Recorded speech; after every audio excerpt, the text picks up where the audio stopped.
Adunay mokapin sa 1 ka bilyon ka pesos nga pondo alang sa Special Education Fund nga wala magamit sa kanhi administrasyon. Kini ang gibutyag ni Attorney Ace Durano, Provincial Administrator, dungan sa pag-ingon nga anugon kaayo nga wala mapahimusli sa nakalabayng tuigan. Ang tinubdan matud pa ni ini ang 1% sa assessed value sa real property tax diin mo kantidad sa 600,000 pesos matag tuig. Nagpasabot nga duha ngadto sa 3 ka tuig nga wala matandog ang pondo alang sa special education.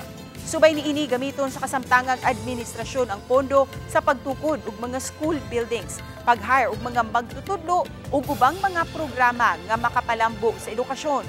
Gihimong sanglitanan sa Kapitolyo ang nahitabo sa bagyong Odette nga daghan pang mga eskwelahan ang wala pa maayo. Gidugang niini nga ang kwarta sa kagamhanan dili tan-ugan kun dili gamiton dayon sa panginahanglan sa katawhan.